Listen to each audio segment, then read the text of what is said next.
Wind Down Wednesday is brought to you by Mila Eve Essentials. Visit MilaEveEssentials.com for 100% pure, therapeutic essential oils and other products. Nature knows best, and so does Mila Eve.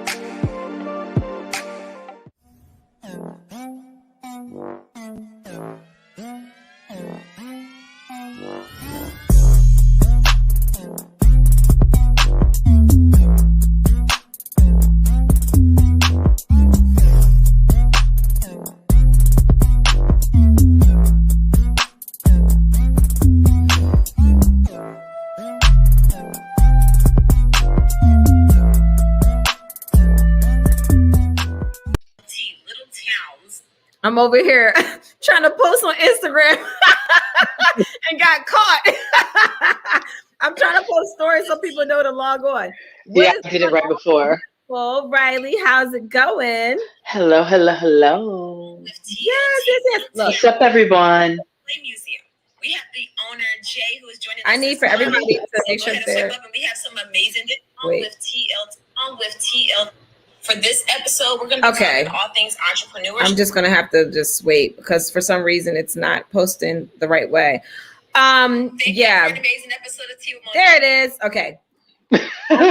Fine. And so this week, this is a perfect combination of what my week has been like, with me just trying to simply post a reminder for people to swipe up and join us for our wind down. But listen, tonight is going to be amazing.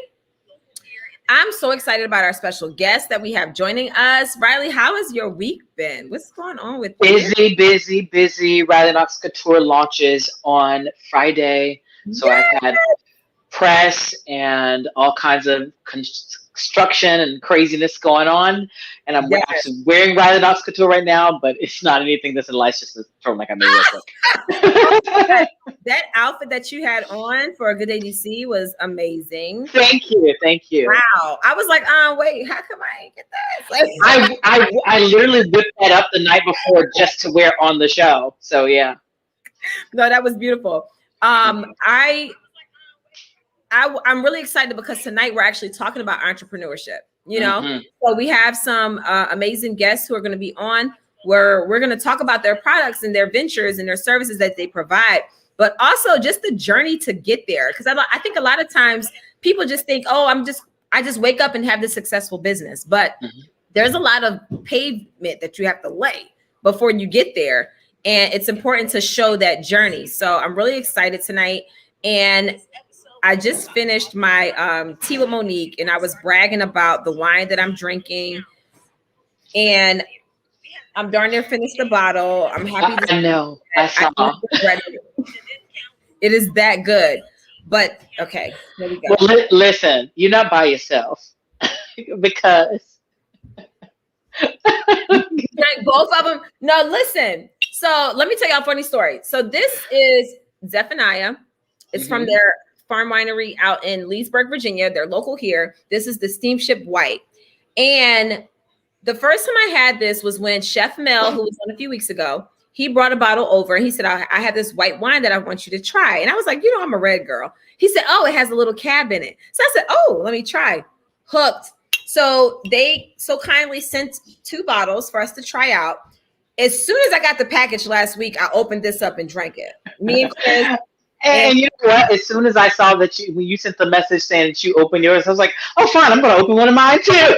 Yeah, I wasn't even about to wait. So I'm going to go ahead and pop him up on screen. His name is Bill Hatch, and he is here with us. Hi, Bill. Hi, Bill. Good to see everybody.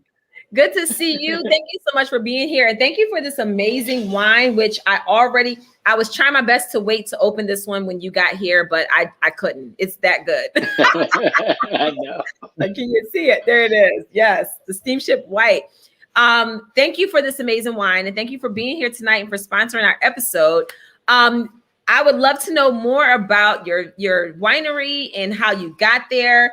And what inspired this one in particular, the Steamship White? Well, great questions. I have loved wine my whole life, and Bonnie and I decided to plant grapes 20 years ago. We are now 20 years into this venture. the name, I'll start with the name. Beautiful that you're sipping on it. My great-grandfather, first name was Zephaniah. Okay. So we said, let's name our winery a name that nobody can pronounce. And so what we did, Zephaniah is biblical. My great-grandfather was one of 12 children, and I think everybody had a biblical name back then. Yes. But I have lived on this farm my whole life. I'm pretty old, I won't tell you, but it's in excess of 70 years old. And I've been farming here my whole life. So we had done other types of farming, which, were okay for a while, like dairy products, milk, which everybody used to like, but right now nobody drinks milk that much anymore. So I was looking for something different that would allow us to keep this family farm in our family for another generation or two. So we planted grapes 20 years ago. We started this Steamship White. Now, the Steamship White is named for my great-grandfather Zephaniah's steamship company that he started in San Francisco. So he had that spirit to move west from New York State and started a steamship company in San Francisco when there were no bridges across San Francisco Bay. Wow. And so he risked everything that he had done his whole life to try this. And eventually he had great success because he knew how to go fast. But anyway, we come forward to 1950, and that's when my family moved here. So we've been here quite a long time, planted grapes in 2002 after visiting Europe and said, maybe I can try to do this. And so we did. And the Steamship White was always a blend. We love blending the wines of different grapes because it's like cooking, like your chef. And, it turns out better than each of the individual ingredients. And that's what we love about blending wine. So my daughter, Emily, is the assistant winemaker. My son, Tremaine, is the major consultant. He happened to get a master's degree in grape growing and winemaking. Always helps, especially when they're part of the family. Yeah. My wife, Bonnie, just manages everything and keeps us on track and keeps us focused. And by the way, Bonnie is a great editor. She tells me when I'm saying too much. So I love her more than anything in the world. So we blended this. We made the first blend, I think it was in 2009. And we said, let's name it Steamship White after great-grandfather Zephaniah's steamship company. And every year it's a little bit different because in Virginia, we're driven by the climate, the ground that we planted grapes on, and whatever God gives us as the climate that year. Sometimes it's really great, and sometimes, we have a hard time with it. But luckily, we've had more good times with it than we do rough times. Yeah. Every year it's different. Chardonnay is the star of this wine, usually 50% or more. And mine's at 70, I think. 70%, and every year it's going to be different. Depending on what the vineyard gave us that year and how the blend works out. We do this very interesting method with family, everybody in the family. There are usually 8 or 9 of us. We make 3 blends, total silence. We do double blind, so nobody knows what we're tasting. And nobody can make faces or make noises or do anything. It has to be quiet so that when we know that we're being honest about what we like and what we don't like, or, what we like more. So we do this double blind. And what's interesting, after the family has done this, the next day we invite our guests to come in and taste the same blends to make sure that we're on track. Because we are the winemakers, but we want to make the wine for everybody. So we invite everybody in, and the vote of the customers is weighed more heavily than our vote, which is important.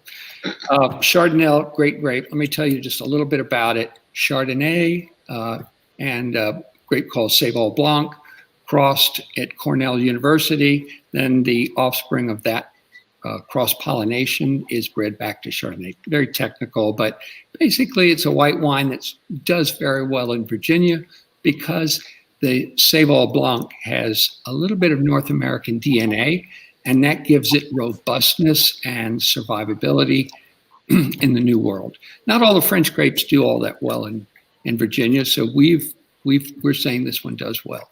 So anyway, that's how we get together and made the Steamship White. I love it. And, I love the fact that you have the whole family dynamic going, because that's where, I have a new company and I'm just like, I want my kids to be able to be a part of it and to take it to the next level. So I love that. And it teaches them at a young age, entrepreneurship and how they can have their own. And clearly it's been going on in your family for generations. That's great. I love it. Yep, absolutely. And my kids do tell me that Bonnie and I should have had more children, so more kids. It's all on them. Yeah, look, I can't wait to come out to the winery and visit and take a tour and just to see it firsthand. We should go together. Yeah. Yes. Sure. I was just thinking that. It's in Leesburg, right? Yeah, we've already been talking about it. Yeah. I actually wanted to do that initially. But we did the virtual meet and greet first, but we're definitely going to come out and check you out.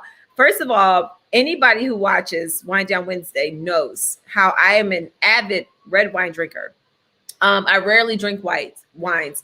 And this is just amazing. Like, it's very refreshing. It has a heaviness to it that most white wines, to me, I don't know if I'm using the right terminology, but sometimes they're a little bit on the lighter side. It doesn't feel as heavy in weight. Like, so when I drink this, I'm like, wow, I feel like I'm drinking a red. But that's very interesting because we call it the white wine for red wine drinkers. Y'all nailed it.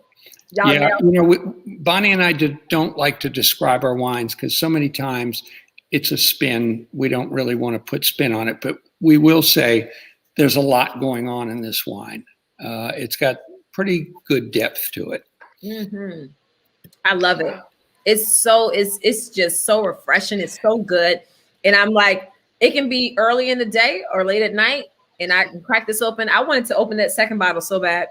Me and my husband went through that first bottle so quick. And I was like, well, I'll just save the bottle so we can show it. I went through the first bottle also. But it's funny because when it was delivered to me, I was like, Monique loves red. And then I tasted it and I was just like, oh, this is what.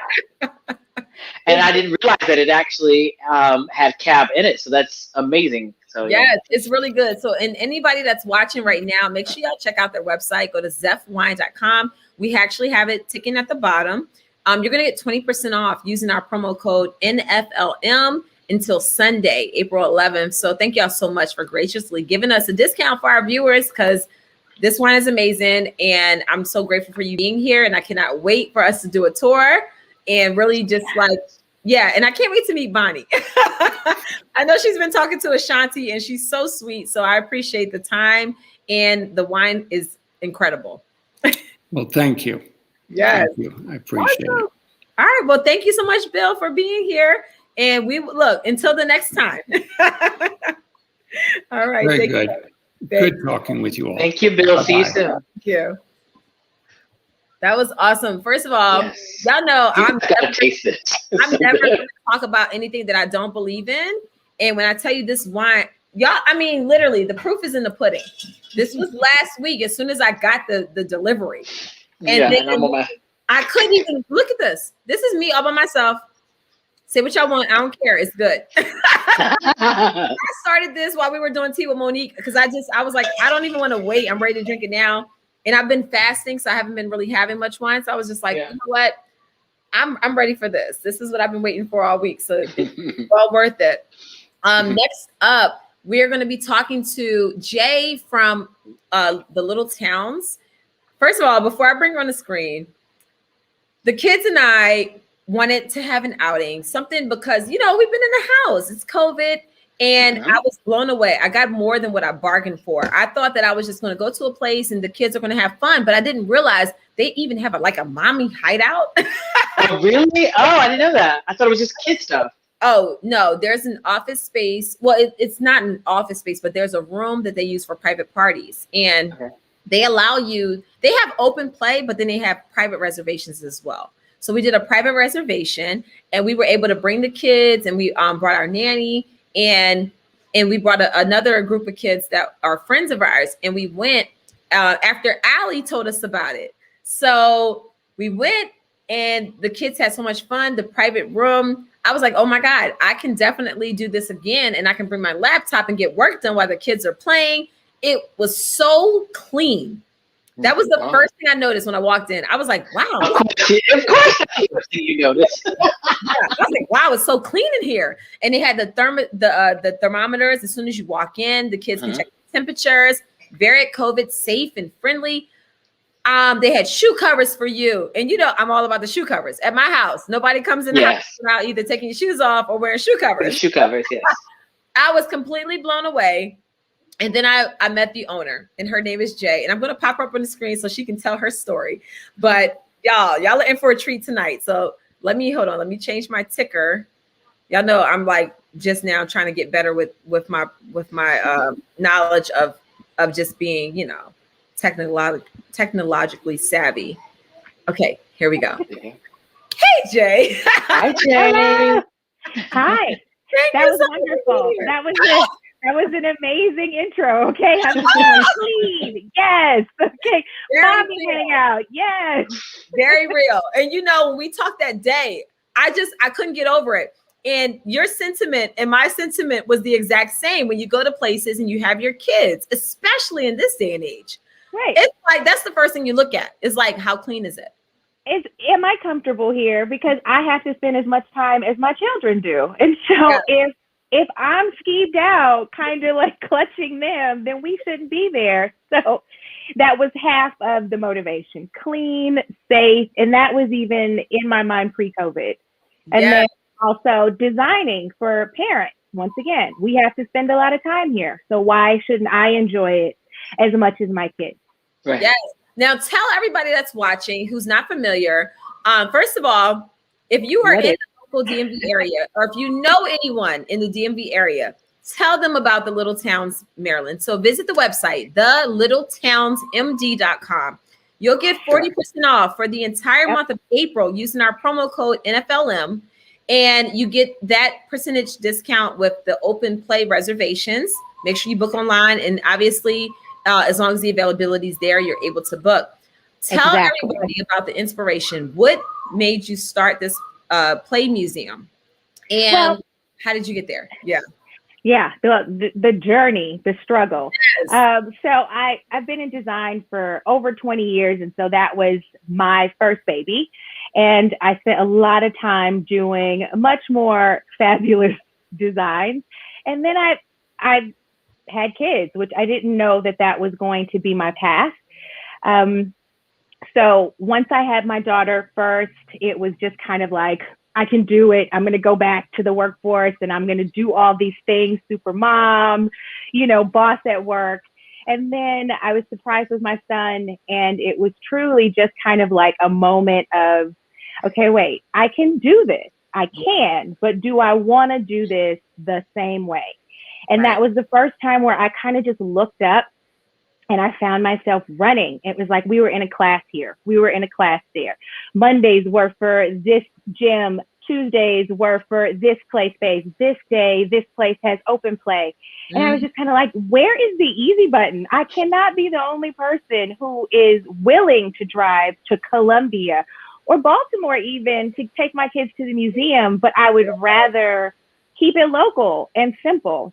Yes. And so it was that was when the little spark was there. And then I'm just someone who tends to move in that energy. I don't want to fight it. It's just kind of like, this is something that I feel is missing. And if I feel it's missing, I can't be the only one who would enjoy this. And so I just kind of started moving in that path, and everything everything except for COVID kind of was just moving with me like this is the right thing.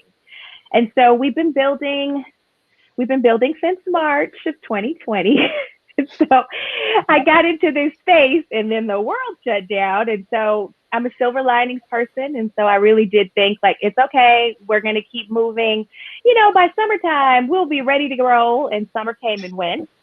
And then we got to the holidays and we were ready to open, but obviously Montgomery County is much more restrictive than everywhere else. And so we were only able to, hey, Birdie. Still in my popcorn. And then, yeah. Still in the popcorn. Absolutely. But yeah, in December, we were able to operate in a private play space. And so that was the first time we were able to get moms and kids or just parents and kids in there to see what we've been working on. And it was really positive. People love the private play.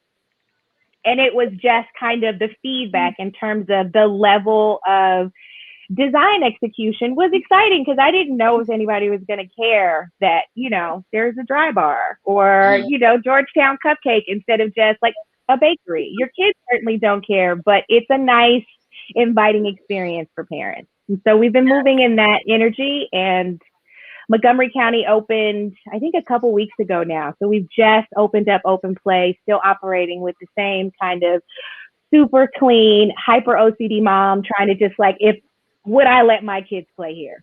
Yes. And so I'm still operating, and yes, I feel comfortable with my kids playing in this space because I'm maintaining standards that not only, you know, I would need, but my standards are pretty insane. So I feel like anybody else should be comfortable.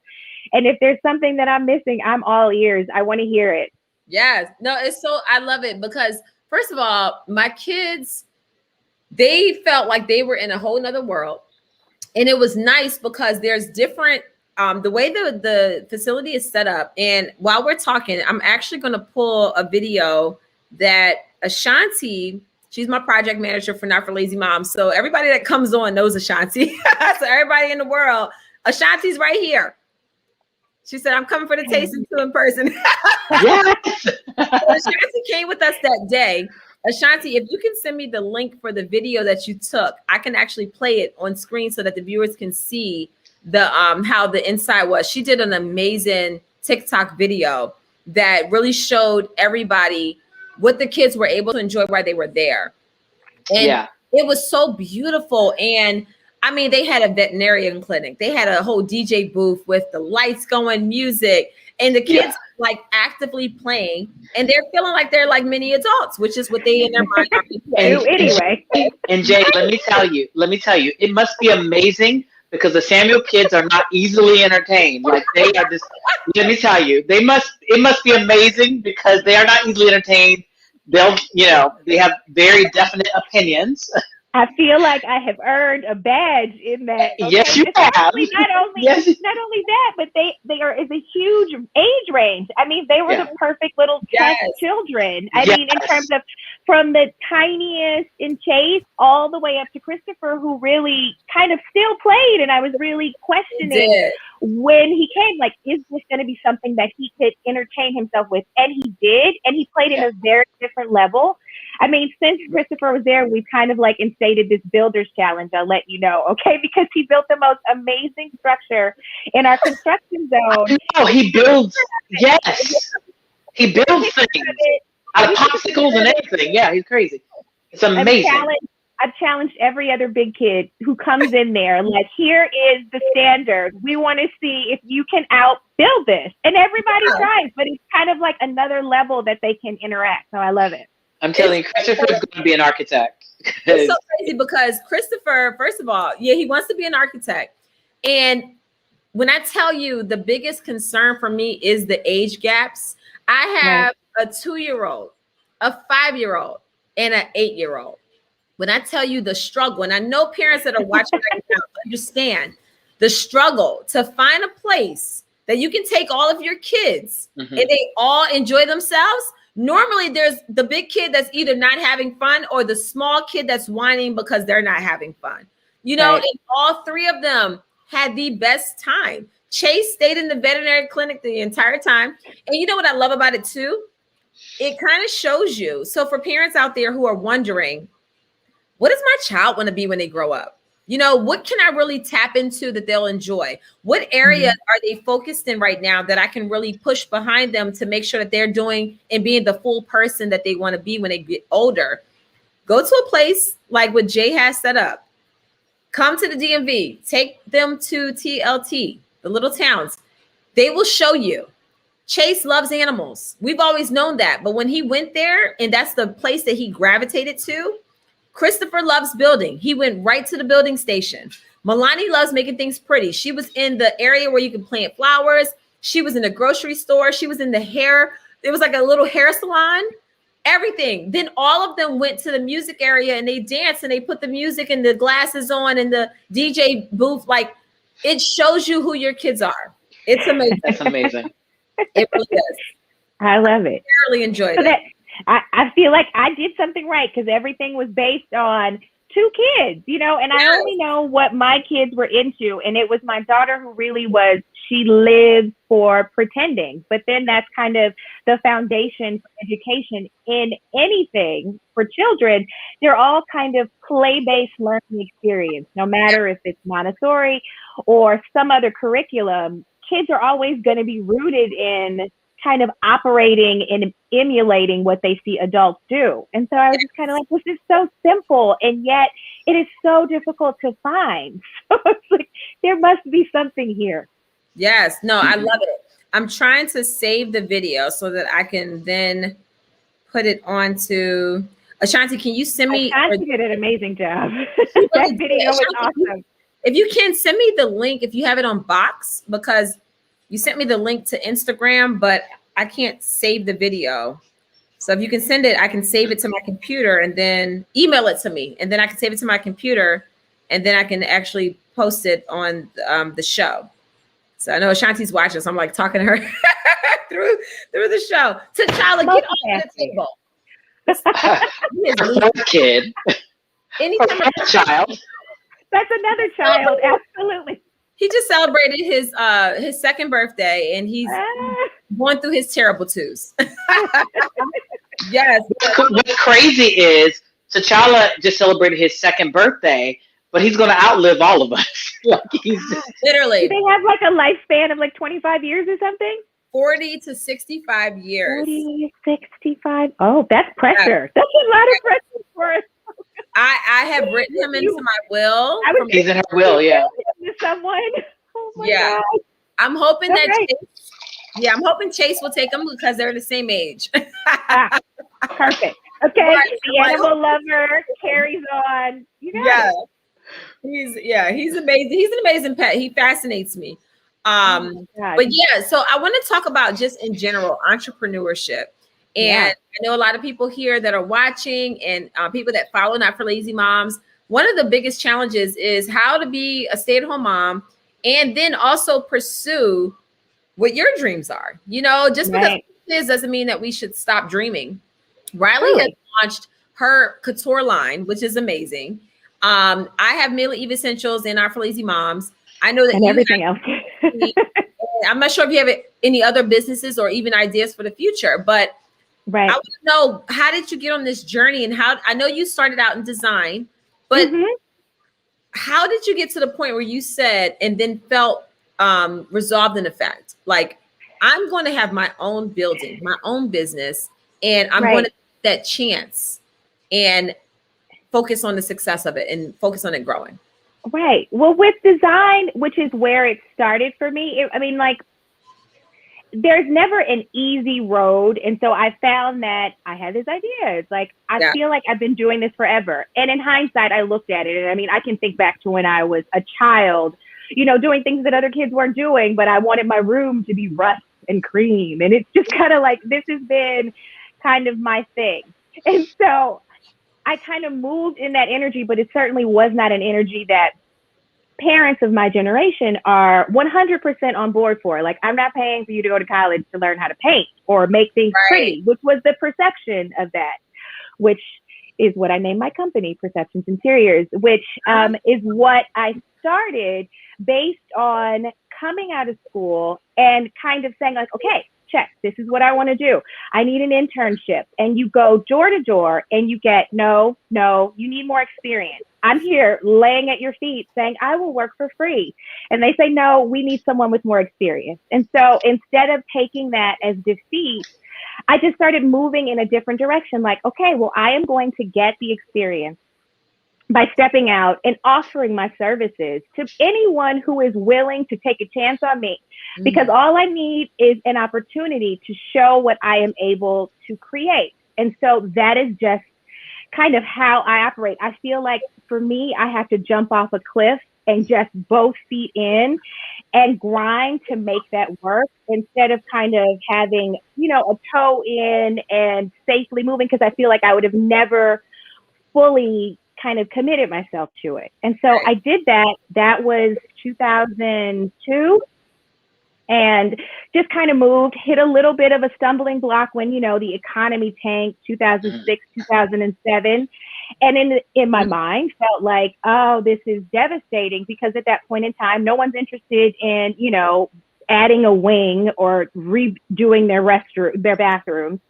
And so I went and I worked for a company, which was just kind of like, I didn't want to work for someone else, but there was such an education when I took that job. I learned so much. That was what kind of elevated my firm to the next level, because I learned about High Point Market and all of the vendors that I'm kind of buying from these retailers. I now know how to go direct. And so what I'd seen as a negative ultimately became the greatest education I could have had for that business. I came out of that job with an opportunity to participate on HGTV. And so I did Design Star, and that was really kind of the launching pad, because you can't really pay for that kind of marketing. I don't care how good your portfolio is.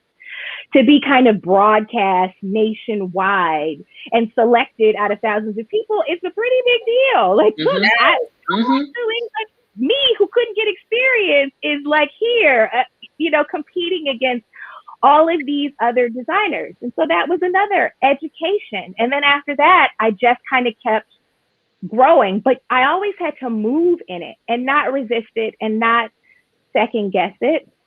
And it was the same with TLT. It was just kind of like, I had this design business, and it was kind of like, do I continue fighting to keep this going when I still love design? It is still my kind of original passion, but I just felt like, let me pivot and do this in a different way that's going to allow me to kind of do something not only for my kids, but other kids in my community. But it's still like kind of itching or scratching the design itch, because I did this whole town, you know, in a way that was still fun and creative, still design, but then was able to kind of move in a way that's now less about flying. I mean, I was traveling. I mean, it was a nationwide, it was global, actually. I did projects in Africa. I was in London designing, and it was exciting. And it was very like, you know, pinkies up, like, let's go. And then you have kids, and I realized it's 2 days before Thanksgiving, and I'm supposed to go install something, and I don't really want to. I just kind of like to be here and just wind down, if you will. So it was just, this was my path, and I just took it, just moved with it. I love it because I love everything that you're saying. Like, it's so funny. You're Libra, right? No, I'm a Cap. You're a Cap. Okay, I can't remember too, or okay, because I thought when we no, I'm mixing up conversations, but it's funny because the one thing that I know for me was the deciding factor for my business venture. It stemmed from passions that I had, culminated with my kids. And you literally did that. And one of the first questions I asked you was, who designed this? And you was like, oh, me. I was thinking design. It's that, because I could tell just from looking at everything, it took that mindset to be able to come up with what you did, you know? And I love that you were able, and this just shows people when they're always asking like, oh, what can I do? This is what I did before kids, and now I have kids and I don't have time. You're a perfect example of how you can take what your passion is and your current situation and turn that into something that's amazing, you know? Yeah. My question is, as a creative person, because I was also an interior designer, I'm a fashion designer now, you know, entertainer, all these things. You always have so many ideas running through your head, right? Exactly. So my question is, how do you lock in on the one thing or like try to focus on one thing when you have so many creative ideas going on in your head? Early on, it was kind of like I was spreading myself super thin, but then again, I didn't have kids at that point in time, very early. I wasn't married. And then it was just kind of like, I felt like I could do it. You know, you're young, you've got all this energy, and it's just kind of like I was doing it. Right now, I have basically a Bible of ideas, like things that I would like to do. And it's like, I may not be able to do it right now, but I have learned that it's not as enjoyable and I'm not as present when I am trying to do as much for me. Right now, my focus is my kids are young. I really don't want to regret that, you know, I was off somewhere else. I just wanted to be able to do something that would allow me to be a little bit more present. But that doesn't mean the idea stops. Right. That doesn't mean that I don't want to move forward with them. I just will put a pin in it. Yeah.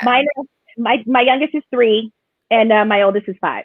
Okay, I thought it was 3 and 6. I didn't want to say the wrong thing, but I remember she'll be 6 in November. Yeah. Yes. Mm-hmm. Yes. And you have like a model height daughter who is going to be like amazing. Well, your kids are tall too, and so they are tall kids. So there is an expectation that they are older than they are, and she's extremely verbal, so she's got opinions. Yeah. But I want to kind of be engaged in that, and so it's just I keep my book and I'm like noting all the different things that's like, oh, this is a good idea, oh, I would love to do this, and I'll just kind of start ticking those off as they get older and don't want to have anything to do with me, because I know that's coming. I'm gonna enjoy it now. I'm actually seeing a pattern here because Monique, everyone knows that Monique has a binder for everything, right?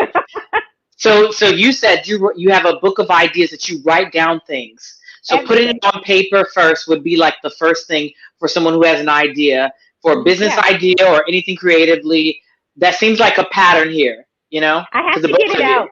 Yeah, you have. For me, I have to get it out. Otherwise, it's kind of like it'll go, and then I'll be chasing it. Like, what was that thing I wanted to do? It was kind of. But if I just write it down, then I can actually flesh it out whenever I'm thinking about it. You go back and you look at like, ooh, this was what I wanted to do.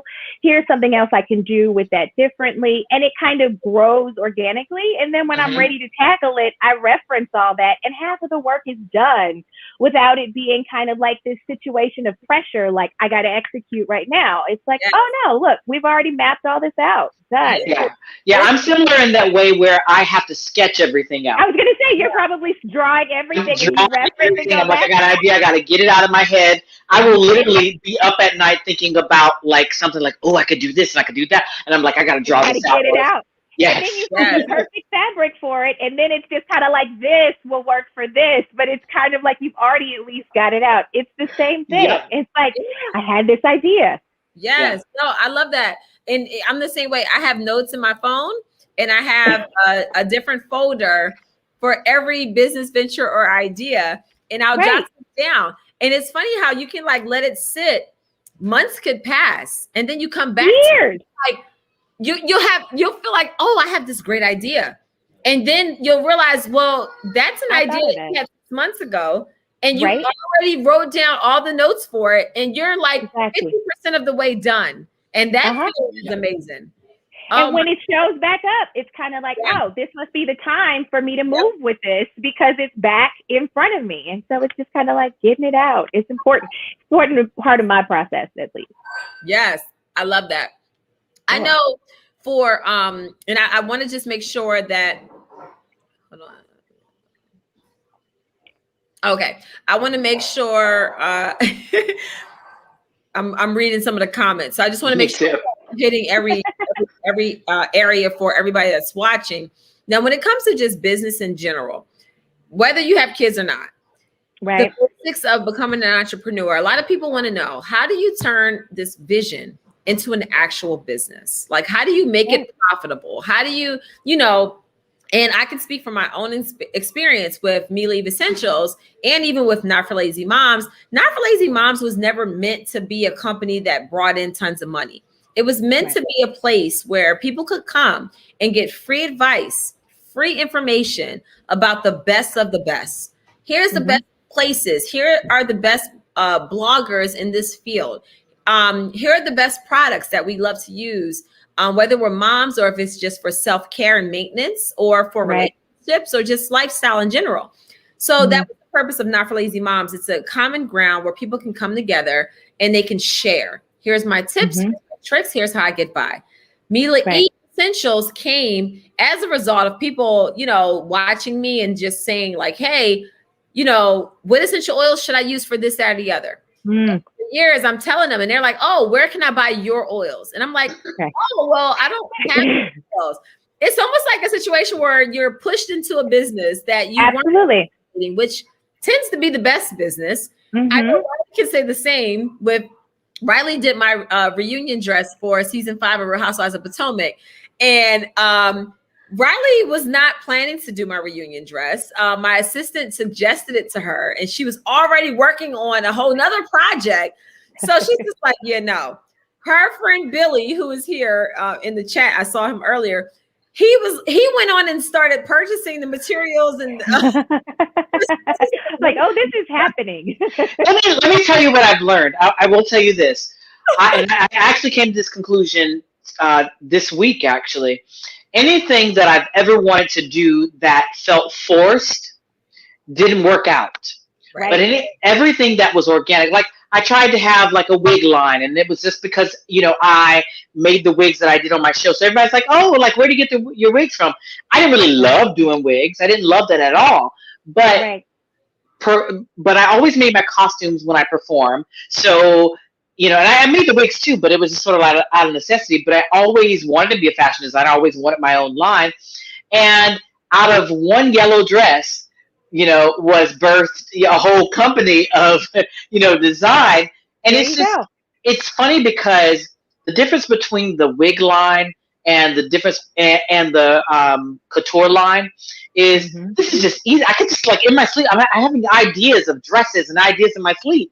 And it's fun. It's fun, and I don't even wear wigs anymore. So it's really interesting to me that I've now realized anything that felt super forced, that I was just like forcing myself just for the sake of either the money or because everybody wanted it, was one thing. Like, it didn't work out, but the thing that I'm really passionate about, that always works out more. And I know this for a fact because Monique is obsessed with essential oils and natural remedies and all those things. That's why she's so good at this, because she used it first. She spent, I think you said 4 years studying and using essential oils and learning about them. It's been 7 years now. 7 years. So there you go. She was obsessed with it for that long. That's why she's so good at it, because it's something that she actually does and that she really is passionate about. So I feel like doing the research is very important. Yeah. Exactly. Yeah. She was doing research before. And my research was making everything that I wore on stage for the last 20 years. So, yeah. So it's like the hard part is done. So when it's it's natural. And if there's a market for it, I think the market will show you. And by the market, it's people. It's like, for me, I was talking to other moms and it was just kind of like, geez, where are you taking your kids? It's like, oh, we did this. Anything new? Nope, just a playground. It showed me that there was a market for this. Monique, people are reaching out saying, like, where do I get these oils? Like, it seems like it's working. I want to try it. I would love a formula. It's kind of like it's telling you there is a market. And so if someone is looking to get into something that they're very interested in, just check the market, check the pulse of the people that you would be catering to. Are they interested in it? Would they buy it? Would they come? Would they support? And if they will, then kind of move in that and kind of make it work, or test it at least. Yeah, I love it. It's all about turning your passion into purpose and turning your purpose into a business. And then it just goes from there. And for me, my passion has always just been to help people, giving unsolicited advice. That's what I'm good for. So I'm like, hey, if you want to hear it, here it goes. But Candace had a great question. She said, what are y'all's thoughts on entrepreneurs that still have a full-time job and running a business? That's how it starts. Honestly, that's how it starts. I'll take you back to 2005 when I was working as a bank teller, and then I transitioned into real estate. And I was working a 9 to 5 for a real estate company that was a mortgage loan company. And the owner said, hey, I'm thinking about starting my own appraisal company. So I have the mortgage, I want the appraisal, and then other things after. He said, what would you think about doing appraisals? I had no idea what real estate appraisals were about, how to do them. And I said, I'm open to it. He said, okay, I want to put you through the school so that you can do the classes and then have you run the real estate appraisal portion of, my business. And I was like, okay. I did the classes. I was the only woman in the class. I was the only Black woman in the class. Right. Everybody else they were like older white males. And what I learned was that was pretty much the demographic at that time. Doing real estate appraisals, you rarely saw women do it, especially as young as me. And then a Black woman at that. So I did it, loved it. He ended up firing me.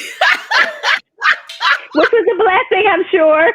It was a blessing in disguise, though. It was crazy. You know how these guys are, and the Me Too movement didn't exist back then. But yeah, he got a little jealous and just was like, I guess, like me. And I didn't like him in that way. And I was just like, no, I'm not putting out for you. And I ended up getting fired. Should have sued him, but I didn't. But that was a blessing in disguise. The same day he fired me, I made $1,000 that one day doing real estate appraisals because he fired me, but I already had the license. Okay. So God is good. Push me right into a whole new different type of ball game. And it also introduced me into being an entrepreneur. Now I'm making my own money. I'm hustling. I'm sending, back in the day, this was when we were sending fax messages, facsimiles. So we were sending emails and posting on social media. That didn't exist. So I'm sending fax messages out to all the different real estate agents every day. I'm sending 200 fax messages to different real estate companies trying to get new clients. Out of 200, I might turn over one, because when people are in the real estate market, they have their appraiser who they trust. And the only way you get in is if that appraiser pisses them off. So I would have to get in at that right opportunity. And I was able to do that. I was doing 30, 40, 50 appraisals a month, killing it and bringing great money. That was the first time that I was introduced to working for myself, setting my own hours. And I saw it as, wow, I can make as much or as little as I want. And I like that. I like not having to be confined to an hourly pay. And from that point on, I said, I'm working for myself. When the real estate market crashed, you were saying 2006, 2007? That's right. Oh, Lord. That is when reality set in. You texted a little bit. I said, I'm going to have to take my savings and pay whatever bills I need to pay, but I need to go ahead and work a 9 to 5 until I can get back to where I want to be. And I did what I had to do. Yeah. And everything is kind of putting you back to where you need to be. It's kind of like you did it, you learn from it, and then move in the direction. But entrepreneurship is not easy by any stretch. It's still work. And it's sometimes more work than if you did have a 9 to 5 or a corporate position, because it never stops. Like, I'm working on things and ideas once the kids go down. You're thinking about it constantly. Whereas you can punch a clock, close your computer and move on with your life, take a vacation, never think about anything you're working on again. I'm on the beach with my laptop, trying to figure things out and follow up. So it doesn't stop when you're an entrepreneur, but if you love it and you enjoy what you're doing and what you're building, it's there is joy in that. And so that's kind of always where you're winning in it. Yes. To answer your question, Candace, you can have a full-time job and you can start out running your business. You can keep that full-time job, put in the work to get your business off the ground. When that business is making more than your full-time job, that's when it's time to make the switch. You have to do what's best for you. You have to figure out your situation and then step out on faith and just say, you know what? I know this is going to work, but also be smart about it. Don't quit your full-time job if you know that's what's paying the bills, you have to kind of use your intuition and use good judgment and figure out when the best time will be to make that switch. I'm sorry, Riley. Yeah, I always think of it like passion and purpose versus paycheck. A lot of people don't know this, but I've been performing for 20 years, but for the first 10 years, I had a full-time job. And then what happened is I did get fired from one job, and performance took over because that became the passion. It started off as a hobby, and then it turned into a purpose, and that purpose turned into a career, and then it turned into a purpose. And that, garnered a paycheck, obviously, from that. But it started off as just like, it was just fun to just go and perform. And I started out in these like dive bars, and, now I'm selling out concerts. But it wasn't always like that. The great thing about it is I always had the full-time job to fall back on, but that wasn't my passion. I was doing makeup, or either I was selling. I even worked in a men's shaving cream store. Like, what do I know about shaving cream? But I was selling shaving cream. I was literally hired just for the way that I look, to attract men into the store. It was 3 girls working in the store. Our uniform was short skirts, like short pencil skirts and high heels. And I was doing that, but then on the weekends I was, performing 3 times, like in the weekend. And I got fired from that because I wasn't making my numbers out eventually, like after a while, because I was no longer into it. It wasn't my passion. And that pushed me even harder. But it's funny because when they fired me, I was just like, oh, thank God, because I didn't know how to tell you guys that I wanted to leave. But I got all these opportunities that I've been having to say no to. Because I had to perform here, because I had to work here, and I wasn't able to perform there. And then that just kind of pushed me into really pursuing that as a full-time career. I say this all the time. Your passion and your purpose doesn't always align with the paycheck. It's wonderful when it does, but it doesn't make it any less important, And eventually, because it is your passion, because you love it so much, you find a way to turn that into a paycheck. You find a way to make that work for you. And even if you don't, like, you're supplemented by the other things that you are doing. You're fulfilled. Exactly, you're fulfilled. Yeah. Because even if you're working a 9 to 5, and maybe that's like that's how you make your money, you have this other thing that is your passion that you love so much, and that you're not having, like, if it makes you money, great, but if you don't, you're fulfilled within, because you have the money from other places. So it's like that passion versus paycheck and your purpose all align together. And sometimes they do align together. And, I think for us, we found a way to make it, for the 3 of us, we found a way to make it all work, all 3 together, and that's the real key, is trying to make it all work together. Yes. It's funny too, because after the appraisal situation got crazy because of the market, I found myself in a position where I said, okay, I need to get a job. I need to do something to pay the bills. And I started working for a company called Mace Rich. Mace Rich owns Tyson's Corner 2. I'm sorry, Corner 1. They own Tyson Corner 1, the one that was originally there, not Galleria. They own Tyson Corner 1, and they own, like, at the time, it was like 15 malls around the country, right? Big malls, like in New Jersey, like a lot of popular malls. This one company owned those malls. And I learned a lot about the business. And I was working for the VP of sales and the VP of marketing. So I was their executive assistant. And anytime we had other VPs coming in town, I was the one organizing the program, setting up blocks for them, all of that stuff. Anytime they were trying to strategize on how to get, they used to have this mom and stroller situation where they wanted the moms with the strollers to come in before the stores actually open. So the mall was open, but the stores weren't. So they want the moms to come in with the strollers, and they would work out. So I was helping with developing some of those programs and getting the interest there. I was also helping with developing ways to really campaign the pop-up stores so that people would purchase the pop-up stores. I saw how much it costs to have a pop-up store, and I knew how much it costs to rent different areas of the mall when you're trying to have a small store for short-term or long-term. Now I'm reaching out to Mace Rich like, hey, I want to do a pop-up for Miller Eve. And it's funny because it's like, I know the background. You never know why you're put into the position that you're put into. Full circle. It's amazing. It comes full circle. And then you get to that moment and you're like, wow, now it all makes sense. If you hadn't had certain knowledge prior, sometimes people look at these as setbacks. Those are stepping stones. Whenever you face a point in life where you're like, wow, why am I here? God is trying to teach you something, or whatever you believe in, the universe, God, the ancestors, whoever, trying to show you something that they know you'll need in the future. And it's always a full circle moment where you're like, wow, I went through all of that so that I could be prepared for this moment. Right where I needed to be. Absolutely. Yeah. I think the question that the lady had before, I forgot who it was. I think it was Candace. Yeah.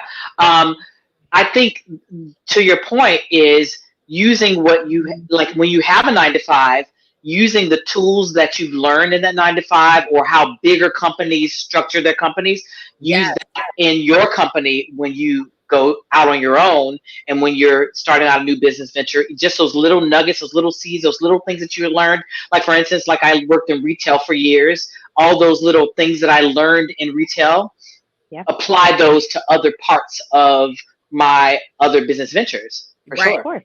Right. Yeah. I don't everything. Reinventing the wheel. Work smarter, not harder, right? It's just kind of like there's got to be a smart way to tackle this. And if you have been educated in some facet of your path to get there, apply it. Yeah, it's free business advice from these. From your 9-to-5. Absolutely. Yes. Awesome. Shanti said, after raising a family, empty nest, and divorce, I am now turning my passion into purpose and money. Wished I have did it sooner, but now it's actually perfect. You never know why.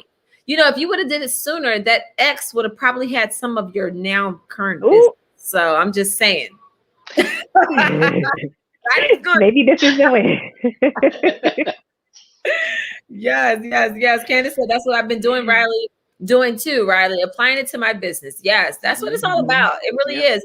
And at the end of the day, I always feel like everything you do, even if it makes you money, should also be to help somebody.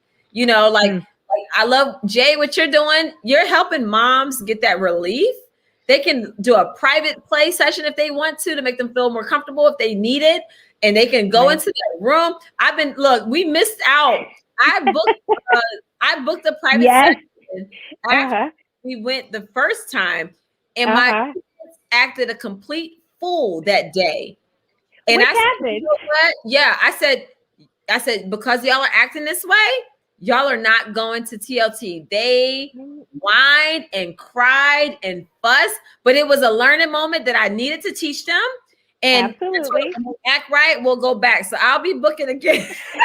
Well, just know we have a mom-friendly child acting out wonderful return and rescheduling policy, because it happens. You wake up, you got a plan, the kids do not agree with that plan and decide to act a natural fool or not want to take a nap or whatever it is. And so sometimes plans change. And as a mom, I just wanted to make sure that we had all of those options kind of embedded in our system. You book a reservation, something has changed, reschedule it. It doesn't have to be the end of the world, just kind of helping, making it easy. I appreciate it. It happened at the last minute, so I'm not rescheduling, I'm rebooking, because I'm all about supporting business. I'm rebooking. So yes, because it was literally as we're walking out the door, I was like, you know what? No, I'm not doing this. I'm not doing this with y'all. Which is a good thing. It's a good lesson to learn, because then they see like, oh, she's serious. She's serious. They know. So Jay, I have a question. Do you have plans to expand? I just need to get this one place open since we have been shut down due to kind of COVID restrictions in Montgomery County. Yeah. And so Montgomery County has been more restrictive than anywhere else in the DMV. And so it's just been 2 weeks that recreational spaces, indoor recreational spaces, have been allowed to open at limited capacity. Yeah. And so right now it's truly just exposure, because since we opened or kind of came to fruition in the middle of this pandemic, you know, moms had their regular places that they were going. We didn't get to have a grand opening and, you know, blow out like this new place in town. Yes. It's been kind of like moms telling other moms and, you know, mommy groups kind of getting the word out, opportunities like this where other parents can see like, oh, there is something that exists. And other than taking your kids to like a boring park or something, Exactly. Well, everybody's been going to parks. I mean, like that's all you felt comfortable doing. I'm the same. We just picked a new park. We're driving far and wide. Like, I think like moms would appreciate that, you know? Yes, but it was just kind of like if I could get moms to figure out, like, we are here and we are super clean and we are employing all of these really great COVID measures in terms of enhanced ventilation and, you know, masks. All of our team members are vaccinated. So it's kind of like there is a level of comfort that I wanted for my kids, and I want to make sure that it is available to other parents who are ready to take that step for open play. It's not going to be for everyone right now.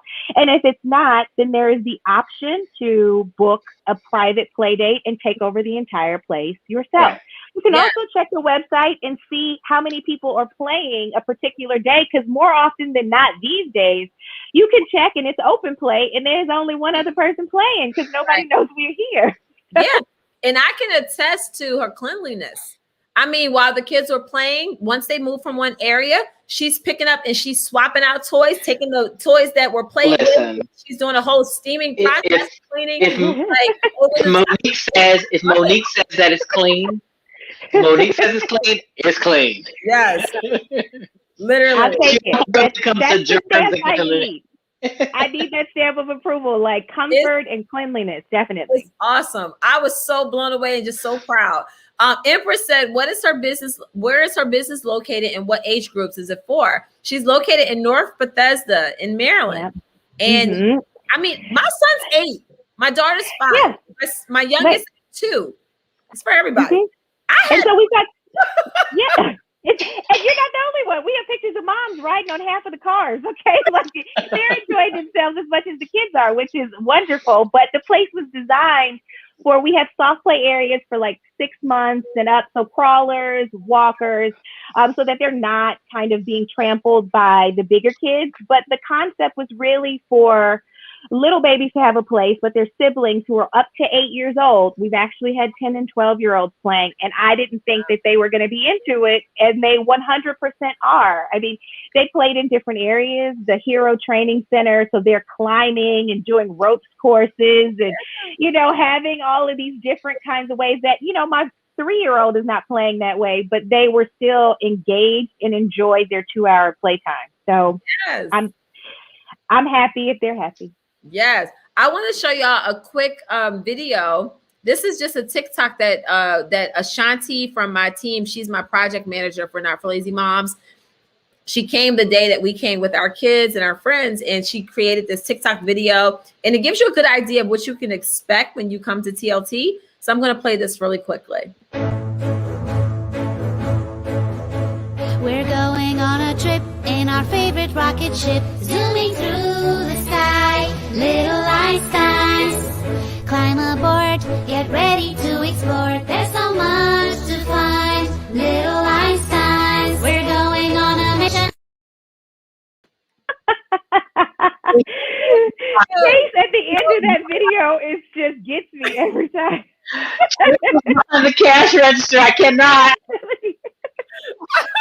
They had the best time. They did not want to leave. We were there for like over 2 hours, and they did not want to go. They were so excited. It was great. It was great. And I have crinkle paper that I use when I do my Mila Eve boxes. And when you had the crinkle paper, like, she has a setup where they're able to garden, and there was crinkle paper, and Chase was taking the tools to dig up the crinkle paper and put it in a bucket. I was like, oh, you just gave me an idea for when we're at home. Then when it was time to clean up, he was like cleaning up. He made sure he didn't leave not one piece of crinkle paper on the floor. It was great. Learning at every level, okay? Like crinkle paper, clean up, and plant. Oh, I love it. It's amazing. I'm just so happy, and just to be able to show people that you can take something that is just this vision and turn it into a successful business. And the fact that, especially during this time of day, there are places that you can go to where you can feel safe and feel comfortable to bring your kids, know that it's clean, people are doing their job. I'm a person that loves supporting more of the mom and pop businesses versus the big time businesses. I just feel like there's an extra level of care put into it. And you're a prime example. Bill, who was on earlier with Zephaniah Farm Winery, is a prime example. So I'm just so grateful, and I'm thanking you just for even being here and sharing your story tonight. Thank you. I'm thanking you for having me on, because this is exactly what it's going to take for little mom and pop places to kind of be around, especially after, the Corona kind of impact, or the impact of Corona, to be around after this. This is incredible. So thank you. Absolutely. Well, thank you so much. We're going to go ahead and turn it over for the night. This was an amazing session. I'm very proud.